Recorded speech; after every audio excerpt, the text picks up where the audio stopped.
দফায় দফায় ইসরায়েলে ক্ষেপণাস্ত্র হামলা চালাচ্ছে ইরান। ইরানের পক্ষ থেকে ইসরায়েলকে লক্ষ্য করে আবারও এক দফা নতুন ক্ষেপণাস্ত্র নিক্ষেপ করা হয়েছে। ইসরায়েলি প্রতিরক্ষা বাহিনী আইডিএফ এই তথ্য নিশ্চিত করে জানিয়েছে তাদের আকাশ প্রতিরক্ষা ব্যবস্থা সক্রিয় কাজ করছে।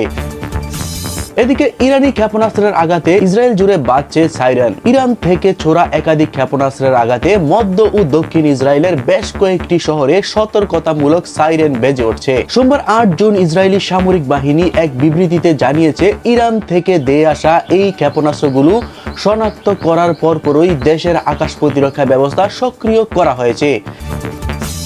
এদিকে সৌদির বিমান ঘাঁটিতে বিস্ফোরণ, হামলার অভিযোগ প্রত্যাখ্যান ইরানের। সৌদি আরবের রাজধানী রিয়াদের উপকণ্ঠে অবস্থিত আল খার্জ বিমান ঘাঁটিতে বিস্ফোরণের খবর পাওয়া গেছে। সোমবার 8 জুন সকালে ঘাঁটিটিতে সম্ভাব্য ক্ষেপণাস্ত্র হামলার আশঙ্কায় সতর্কতা জারি করা হয়। এদিকে ইসরায়েলে হামলা চালিয়ে মারাত্মক ভুল করেছে ইরান, আইডিএফ এর মুখপাত্রের হুঁশিয়ারি।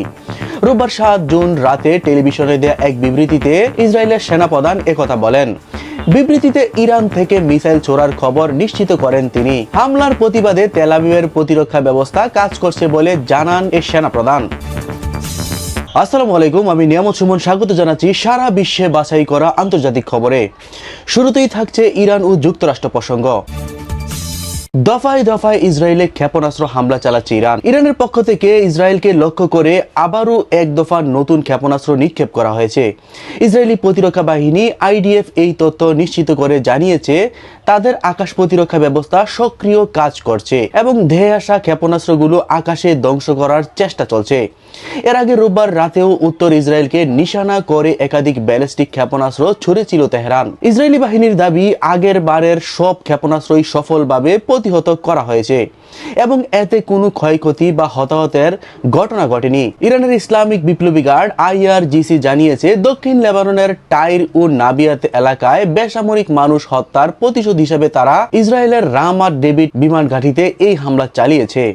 ইরানের সর্বোচ্চ নেতার সামরিক উপদেষ্টা মোহসেন রেজাই হুঁশিয়ারি দিয়ে বলছেন, লেবাননের উপর ইসরায়েলের ধারাবাহিক আগ্রাসন ও যুদ্ধবিরতি লঙ্ঘন তেহরান আর মেনে নেবে না। তাদের এবারের হামলা ছিল একটি প্রাথমিক সতর্কবার্তা এবং নতুন কোনো উস্কানি এলে আরও কঠোর জবাব দেওয়া হবে।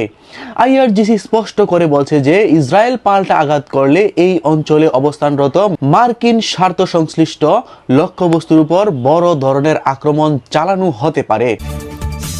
এদিকে ইরানি ক্ষেপণাস্ত্রের আঘাতে ইসরায়েল জুড়ে বাজছে সাইরেন। ইরান থেকে ছোড়া একাধিক ক্ষেপণাস্ত্রের আঘাতে মধ্য ও দক্ষিণ ইসরায়েলের বেশ কয়েকটি শহরে সতর্কতামূলক সাইরেন বেজে উঠছে। সোমবার 8 জুন ইসরায়েলি সামরিক বাহিনী এক বিবৃতিতে জানিয়েছে ইরান থেকে দিয়ে আসা এই ক্ষেপণাস্ত্রগুলো শনাক্ত করার পরপরই দেশের আকাশ প্রতিরক্ষা ব্যবস্থা সক্রিয় করা হয়েছে এবং সেগুলো ভূপাতিত করার চেষ্টা চলছে।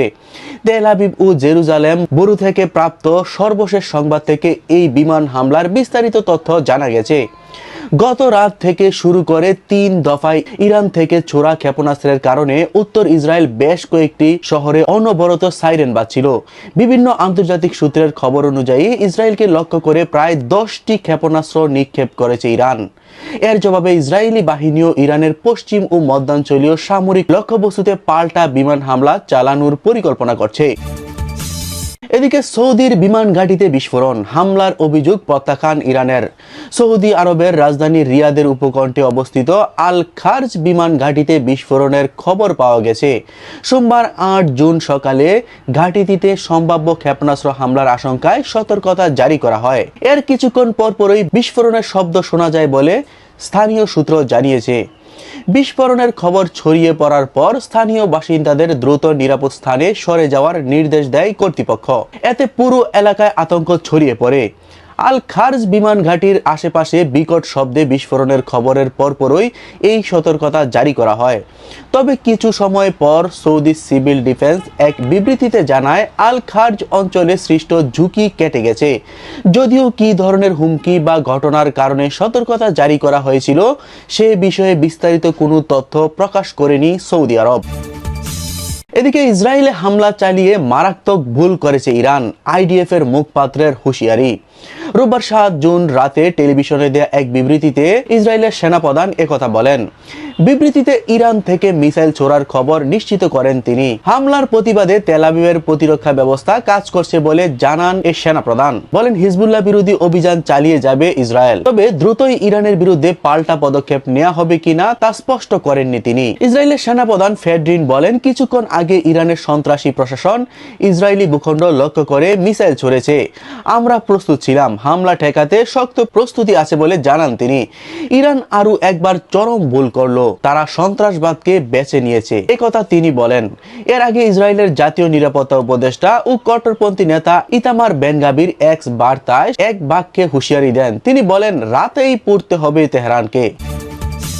এদিকে ট্রাম্পের অনুরোধে ইরানে হামলা করছে না নেতানিয়াহু। ইরানের সাম্প্রতিক ক্ষেপণাস্ত্র হামলার জবাব দেওয়া থেকে আপাতত বিরত থাকতে মার্কিন প্রেসিডেন্ট ডোনাল্ড ট্রাম্পের অনুরোধ মেনে নিয়েছে ইসরায়েলের প্রধানমন্ত্রী বেনিয়ামিন নেতানিয়াহু। তেহরানের সঙ্গে একটি কূটনৈতিক চুক্তি চূড়ান্ত করতে ওয়াশিংটনকে আরও কিছুদিন সময় দেওয়ার জন্য ট্রাম্প এই আহ্বান জানান। রোববার 7 জুন মার্কিন গণমাধ্যম এক্সিউজের এক প্রতিবেদনে জ্যেষ্ঠ মার্কিন ও ইসরায়েলি কর্মকর্তাদের বরাতে বলা হয়েছে, ফোন আলাপে ট্রাম্প স্পষ্ট করে নেতানিয়াহুকে পাল্টা আঘাত না করতে বলেন। ট্রাম্পের বিশ্বাস চুক্তির মাধ্যমে একটি ভালো সমাধান আসার খুব কাছাকাছি রয়েছে পরিস্থিতি। নেতানিয়াহু প্রথমে এই সিদ্ধান্তের বিরোধিতা করে ইরানে হামলার অনুমতি আদায়ের চেষ্টা করলেও শেষ পর্যন্ত ট্রাম্পের অনুরোধে এক প্রকার সম্মতি দিতে বাধ্য হন নেতানিয়াহু। এদিকে ইরাকে ভয়াবহ বাস দুর্ঘটনায় নিহত অন্তত 21। ইরাকের দক্ষিণাঞ্চলীয় নাসিয়া শহরের কাছে একটি দ্রুতগামী যাত্রীবাহী বাস নিয়ন্ত্রণ হারিয়ে উল্টে গিয়ে ভয়াবহ অগ্নিকাণ্ডের ঘটনা ঘটেছে। এই সড়ক দুর্ঘটনা ও আগুনে অন্তত 21 জন ইরাকি নাগরিক নিহত এবং 19 জন গুরুতর আহত হয়েছেন। সোমবার 8 জুন স্থানীয় পুলিশ ও স্বাস্থ্য কর্মকর্তার বরাতে রয়টার্স এই তথ্য নিশ্চিত করেছে। স্থানীয় পুলিশ ও চিকিৎসা কর্মকর্তারা জানান, গত রোববার বিকেলে নাসিয়া শহরের কাছে একটি ব্যস্ত মহাসড়কে বাসটির চালক হঠাৎ নিয়ন্ত্রণ হারিয়ে ফেলে এবং মুহূর্তের মধ্যে পুরো যানবাহনে তীব্র আগুন ধরে যায়। ঘটনার খবর পেয়ে পুলিশ এবং উদ্ধারকারী দল দ্রুত ঘটনাস্থলে পৌঁছেছে। 21 জনের মরদেহ উদ্ধার করে এবং আহতদের হাসপাতালে পাঠায় কর্মকর্তারা। রাগ করে এনবিসির সাক্ষাৎকার ছাড়লেন ডোনাল্ড ট্রাম্প। মার্কিন প্রেসিডেন্ট ডোনাল্ড ট্রাম্প দেশটির প্রভাবশালী সংবাদ মাধ্যম এনবিসি নিউজের অত্যন্ত জনপ্রিয় রাজনৈতিক টকশো মিট দ্য প্রেস এর একটি উত্তপ্ত সাক্ষাৎকারের মাঝপথে তীব্র ক্ষুব্ধ হয়ে অনুষ্ঠানস্থল ত্যাগ করেছেন। ক্যালিফোর্নিয়ার নির্বাচনী প্রক্রিয়া নিয়ে তিনি ভিত্তিহীন কারচুপির অভিযোগ উত্থাপন করলে অনুষ্ঠানের খ্যাতনামা সঞ্চালক ক্রিসেন ওয়েলকার তার কাছে সুনির্দিষ্ট তথ্য প্রমাণ দাবি করেন এবং এর জের ধরেই দুজনের মধ্যে তীব্র বাকবিতণ্ডার সৃষ্টি হয়। শুক্রবার 5 জুন উইসকনসিন সফরের সময় একটি উন্মুক্ত খামারে বিশেষ সাক্ষাৎকারটি ধারণ করা হয়। তো বন্ধুরা, সর্বোপরি পরিস্থিতিকে কেন্দ্র করে ব্যক্তিগতভাবে আপনি কি মনে করছেন তা কমেন্ট করে জানান।